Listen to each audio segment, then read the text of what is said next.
last week was Gamescom, or whenever you watch this, whenever Gamescom was for you, whatever time you're watching this, I don't know what you do with your life. Today I want to talk about Elden Ring. I did my best, of course, to take all the information from these different sites and all their previews and produce this kind of what I would call like a preview roundup kind of, or a mishmash of all the information I think was the most interesting or new, important, interesting news. Yes, some of it is new, some of it is old, some of it you didn't know, but you kind of expected. Some of you will say, you, I thought you were going to tell us that the Mass Effect 3 multiplayer was coming back. I mean, look, I could tell you that, but it wouldn't be true. Okay, Elden Ring. Something that I think we all had questions on and that I want to start with was Elden Ring's story. How could it be different from the previous Souls games and Sekiro in delivery? The answer is not much. From Software says that its approach to storytelling hasn't changed with Elden Ring, but it may have expanded. Instead, during a recent preview event, the developers revealed that the players will still interpret the lore on their own, but that this time, clues can come from talking with the game's many important NPCs, rather than just from things like item text. As From Software explained during a Q&A, whereas in Dark Souls and maybe to a lesser extent Sekiro, you'd be picking up the pieces that talk about the world and allow the player to formulate an idea of the world itself and their place in it. They didn't often talk to the characters and the people living in that world. This isn't the case in Elden Ring. With Elden Ring, we have a large number of NPCs and a lot of major players in the story, FromSoft says. The more we talk about Elden Ring, the more I'm just gonna say that I really do believe that this is more of a natural evolution of the franchise than a total reinvention. I've said that a lot with this game, and I'll probably say it a few more times, and you could probably, if you wanted to, make a drinking game of it with ease. Natural Evolution. That's actually a really good band name. We're called Natural Evolution. What kind of music do we play? Ska, baby. Ska. Speaking as one ignorant boy that has not played Sekiro, go ahead and roast me in the comments if you will. I'm ready for it. From what I know of Sekiro, it in some ways does tell its narrative in more direct ways than prior FromSoft games, but what you can gather from this is that they're going to keep that core of that identity that you know from the other Souls games, but it's going to progress in a more natural way so as to be a bit more direct, but of course not as obtuse as the previous ones. So we will talk to more characters who will give us more details about the world and the lore, not totally unlike other Souls games completely, but I think they're aiming to be a bit more expansive with the conversations and dialogues.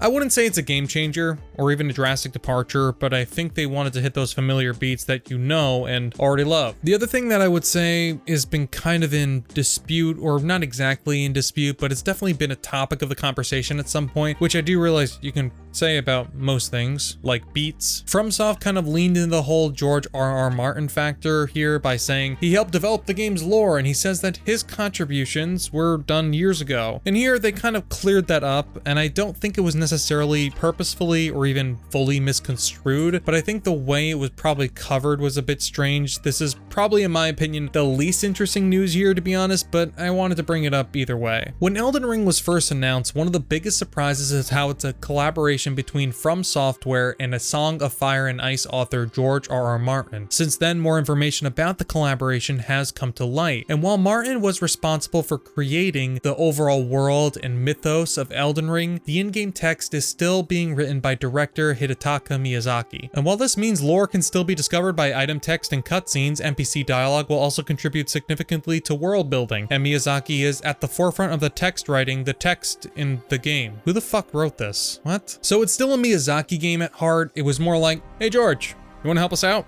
He's like, alright, I don't got any books to finish. Now, I don't know if it was just a bit of a misunderstanding or poor explanation in the marketing. It seemed like they were implying, or other outlets were implying, that George R.R. Martin had a bigger role than he actually did. Where, look, he actually did sit down and write the lore and help them with that stuff. And yes, maybe set them up with a good base. And from then on, it was Miyazaki and From Software's project. That's not to discount his work, but I think we're just reading into it too much. The internet reading too much into something? Psh.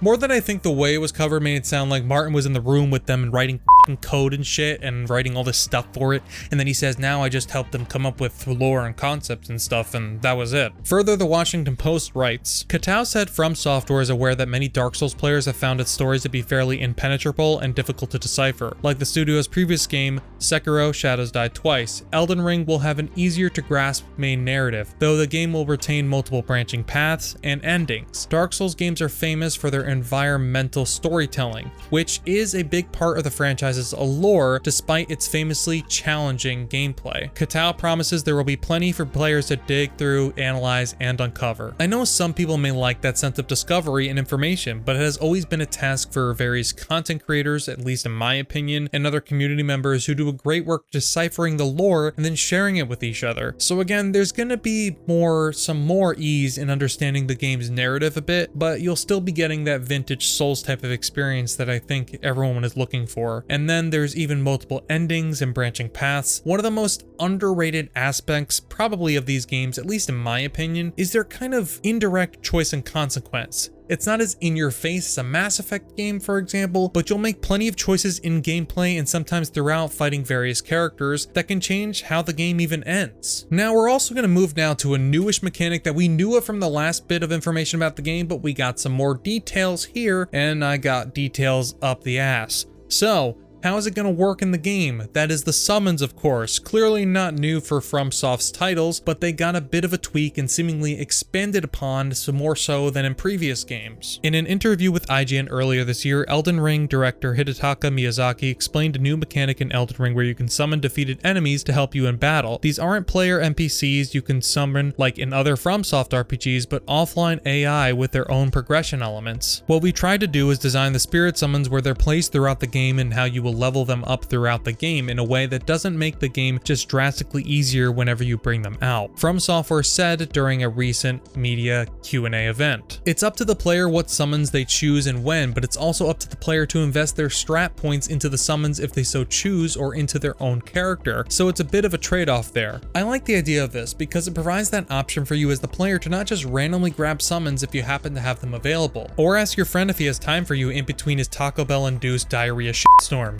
But you'll also be spending time on advancing their stats and characteristics, more a sense of progression than just a one and done summon. It sounds almost like an expansion on the pawn system from Dragon's Dogma, but of course without the full customization of the character and online integration. They're careful to point out that you can still opt out of using them if you so choose, for any of you out there who I know are masochists and who enjoy pain. Respect.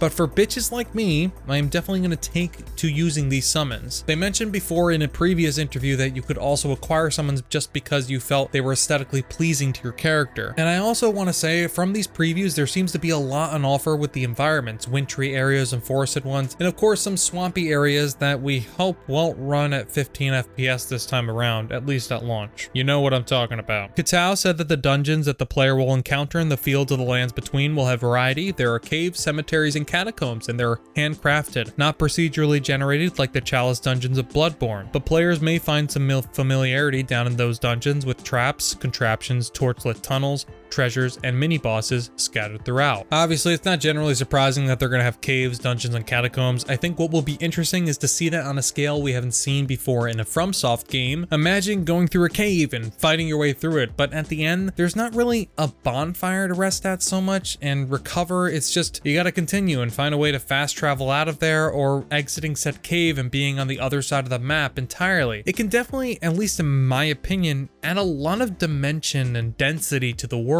that was lacking, or at least just wasn't as present before. I can also see maybe the player gets stuck in dungeons and you have to fight your way out. Hopefully there's just a lot of ways to travel, of course, but I continue just to imagine this concept of a Souls game, like a Dark Souls, but on the scale of a game like, say, Breath of the Wild, where it has so many layers and all this density and depth. It's just really cool to imagine how it will all come together in the final game. I don't know if exactly it's going to work the way that I have described it here, and based on some of the other stuff we may touch on briefly, it may not, but I do think it's fun to speculate on what they have shown and discussed in all these previews. Now, the map is huge, so how do you go about navigating it? Well, obviously you're going to be doing tons of exploring and looking for landmarks. The Elden Ring also features something known as map fragments that players can find in a variety of ways that unlock various special markers on the map.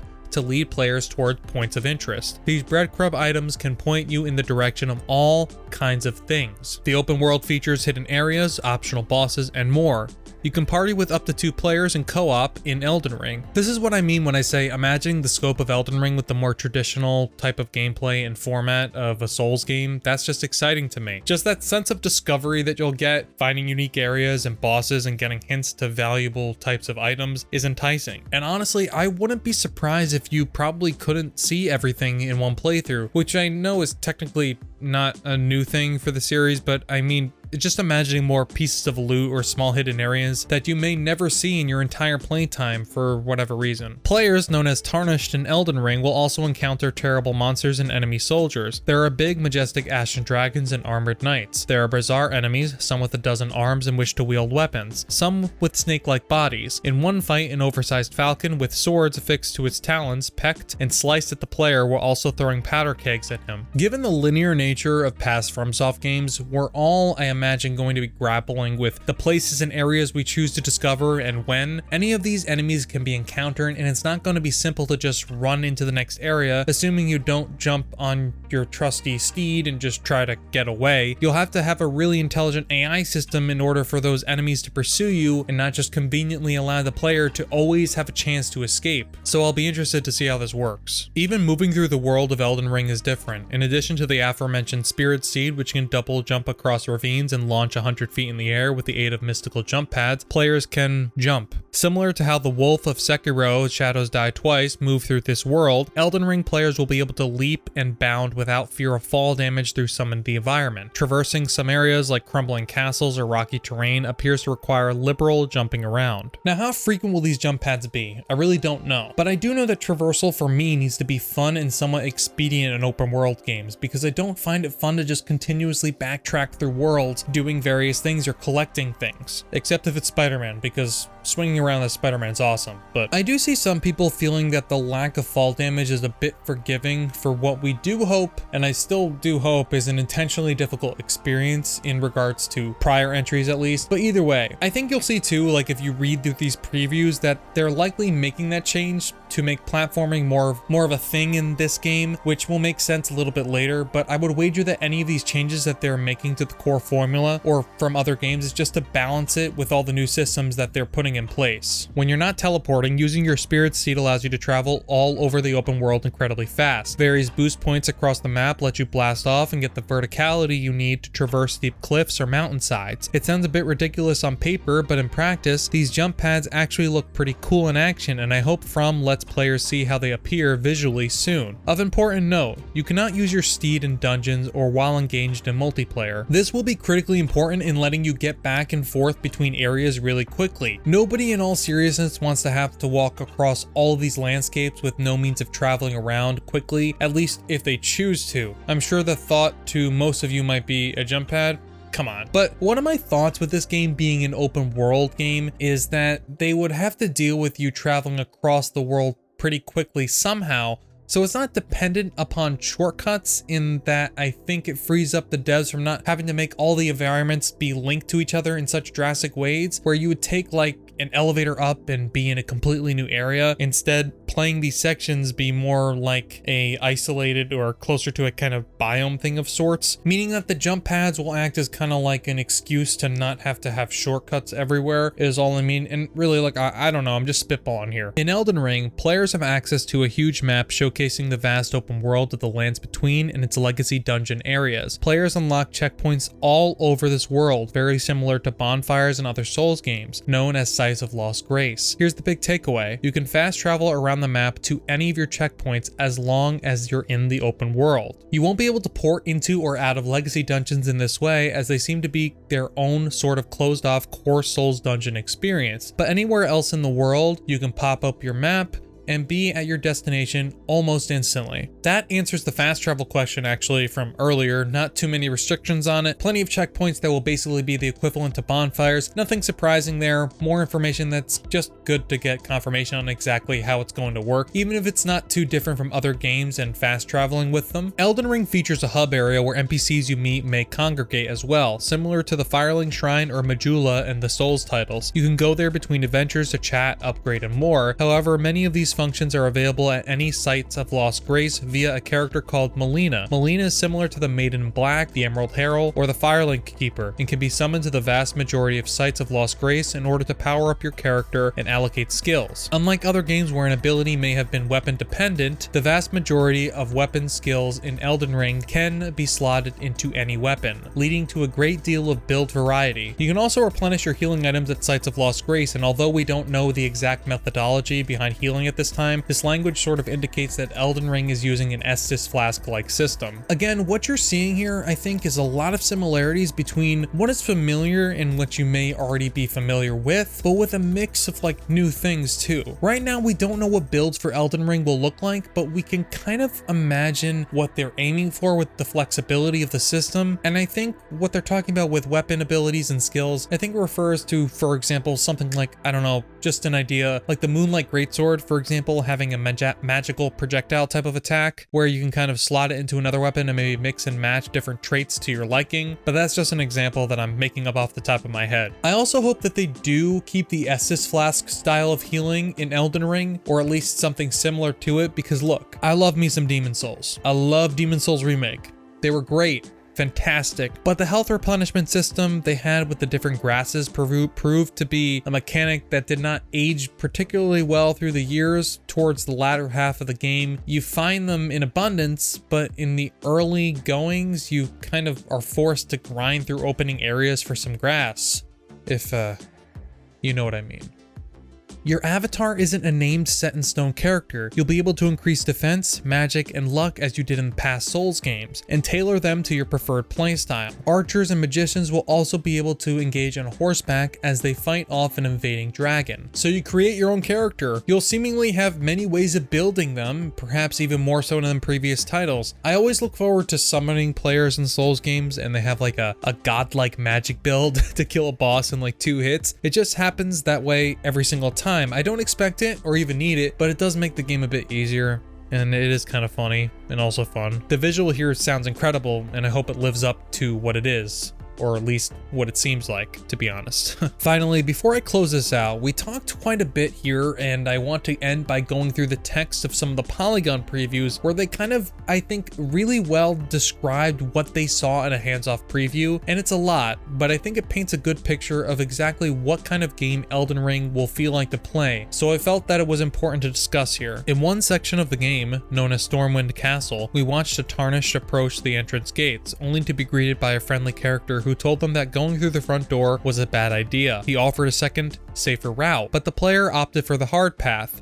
had the gates opened for them, and was immediately welcomed with a volley of arrows. Doubling back to pursue the easier path, we were shown that it required a lot of jumping, sneaking, and battles with armed but underprepared guards. There was also a giant troll. Had the player chosen the direct, more difficult path, it would have been a face-to-face fight. In this secret path, they took it down stealthily with a sleep arrow and let it lie. In another section, the player approached a caravan containing treasure under the cover of night. They sneaked through tall grass to hide themselves, shot a sleep arrow into a guard, and finished him off with their blade. The other guards, now alerted, were dispatched with a curved sword and magical skills imbued with that weapon. It was short work and the treasure was quickly earned. More guards were dispatched by summoning a quartet of red-eyed phantoms with their ashes. It was a battle unlike anything I'd seen in a From Software game. The player, 5 ghostly creatures, and a half-dozen soldiers all fighting at once. I don't know about you, but that all sounds fantastic to me. And it really speaks to the vast number of ways we're going to be experiencing this game. Sneaking around and being stealthy, even silencing enemies without killing them outright is very different, but also feels like the scope they're striving for feels like a natural progression, natural evolution. Open world games, I'm gonna be honest, for me, have just run their course at being interesting at all to me. You see them every day and everyone has that one that does that thing, that does that something that the other one does, or they just repeat content endlessly. And while that might be okay if the story is solid and the gameplay is really good, it does just leave a bad taste in the mouth. From everything I hear from FromSoft about Elden Ring, it seems like it's striving to be that same type of game you're used to from them, but with enough tweaks and turns to make it feel different. And that's really what it all comes down to. Elden Ring, at least in my opinion, seems to be hitting the right notes based on the information that we have. Of course, as a disclaimer, I can't say if it's going to succeed on all of these fronts or if it's going to be good, but I certainly liked what I have read and seen of the game, so consider me excited. But really, what is more important than anything else is what you think. Do you like what you've seen so far? Are you interested at all in these new changes to the Souls formula, or do you not care? Why? Let me know down below, or don't. Of course, as always, if you like the video, give it a thumbs up. If not, a thumbs down is fine too. Subscribe if you like the content and want to see more like it. You can also follow me on Twitch at SuperReaperG, where I'll be streaming every Wednesday, Friday, Saturday, Sunday, Monday, Tuesday, when I don't know yet. Follow me on Twitter and Instagram too. All the links will be in the description below. Thank you for watching, and I will talk to you all soon. I love you all. Maybe. I don't know.